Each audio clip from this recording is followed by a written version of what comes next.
We have a feature called App Clone that allows us to use two versions of the same app. We just need to enable this toggle and go to the home screen and enter the edit mode.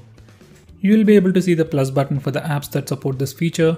As of now, only WhatsApp and WeChat are compatible. Soon we might be able to see other apps too. Next, we have an app lock built into the phone itself. You have the settings in the fingerprint section. For the first time, you need to set up a password and select the apps that you want to lock. You can choose to unlock the locked application with your fingerprint or by using the password. To use the fingerprint scanner, you need to first enable this toggle in the fingerprint settings.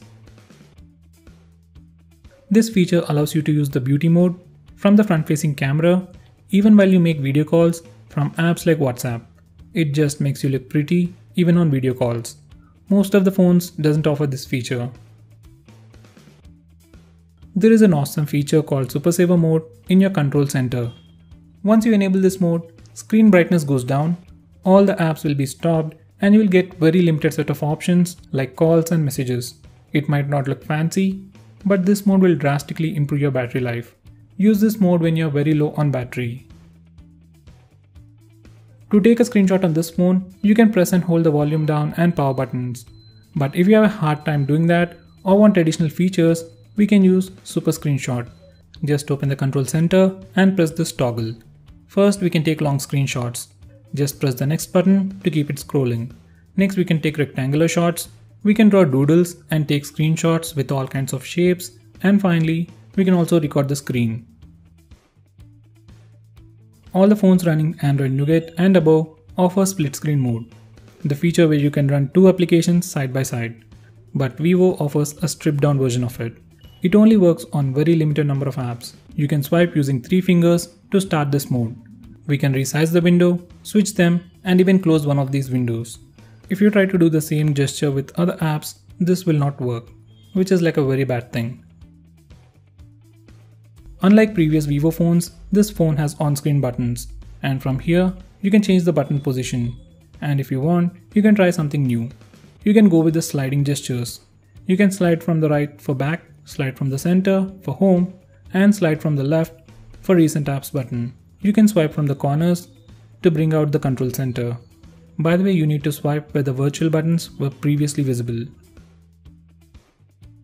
The default video player on Vivo allows you to play videos in a floating window. Just play a video and press this button at the bottom to start playing the video in a floating window. We can move it around, play or pause it, and do some other stuff. By the way, we can swipe up or down on the right side to change the volume, and swipe on the left side to change the brightness, and swipe left or right to change the playback position. In settings, we have the option for Smart Click.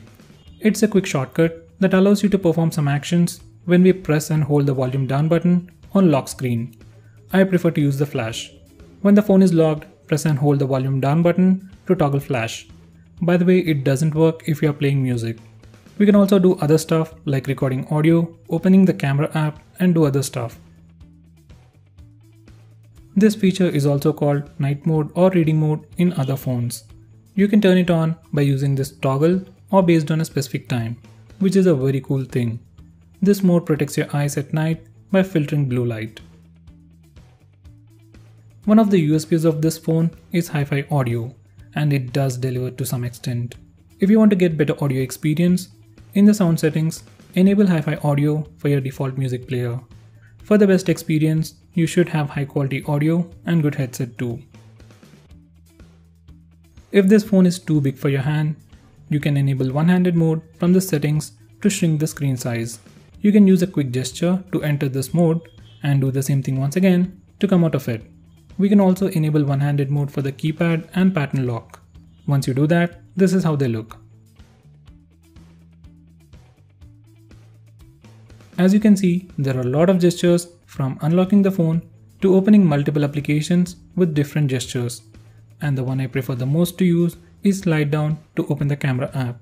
You can swipe up to unlock the phone, draw a C for phone dialer, draw E for the browser. It works really well if you don't have a password set up, or else it'll ask you to first unlock the phone. They did give us 2 toggles, but I don't know which one actually works. I simply turn both of them on.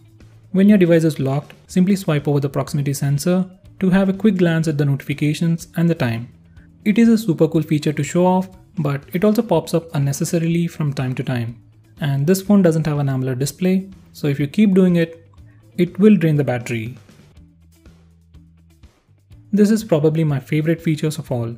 Once we enable these two toggles, we can double tap the phone to wake it up and double tap it to put it back to sleep. By the way, double tap to sleep works only on the lock screen and the default launcher. Next we have raise to wake. Once you enable this toggle, you can simply lift your phone from a flat surface to wake it up.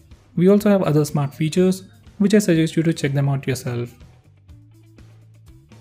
We can use this feature to mirror the screen of your phone to a smart TV or a Chromecast. Next we have schedule power on and power off. From these settings, we can automatically power off and power on your phone. It might help you if you want to automate it, but rebooting the phone drains battery much faster.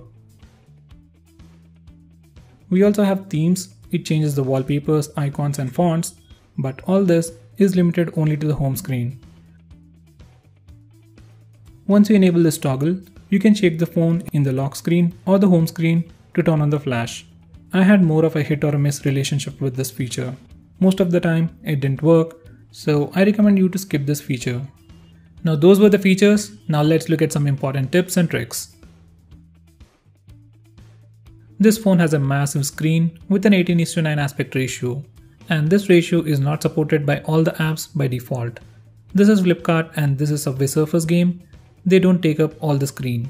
Most of the time, apps are scaled automatically, but if they don't, you can use this setting to scale the apps. Now, if you open them again, these apps will fill the screen completely. As you might already know, we have the notification toggles at the bottom, like the previous iOS.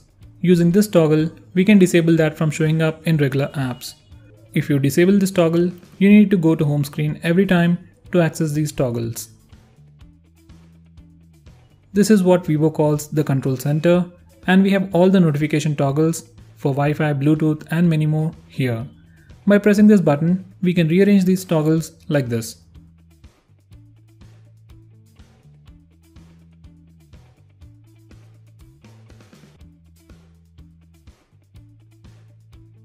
Just in case you didn't know or you never tried, from Nougat, you can directly write replies to messages on WhatsApp or Facebook from the notification bar like this. When you press the square button, this is what shows up. It's the recent apps page. It basically lists all the apps that are running in the background or the apps that you previously opened.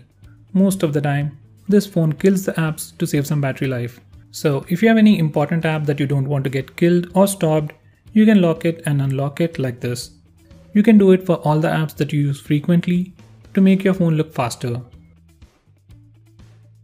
There is a view called Heads Up Notification. If you choose that, every time you get a notification, you get a card-like preview at the top of the screen. If you like it and want to go with it, you can keep the Heads Up notification enabled. If you find it annoying, select No Preview, and once you do that, every time you get a notification, you will see the notification icon on the status bar. By default, this phone is configured to kill all the apps running in the background when you lock the phone or even after some time. So if you don't want specific apps to be killed, you can whitelist them from these settings. Did you ever wonder how to change the default launcher or the default browser on Vivo phone? This is how you do it. It's a very important thing. This is something everyone needs to know. Like any other complete Android phone, Vivo V7 Plus also comes with an LED notification light, and the choice to use it or not is left up to you. If you want to use the LED notification light, then enable this pulse light toggle. It's hard to see, but this phone has a LED light on the top. Show battery and network usage. If you want to show the battery percentage and network usage on the status bar, enable these toggles. And this is how it looks. If you want to change the display screen on time, you need to change this auto lock time.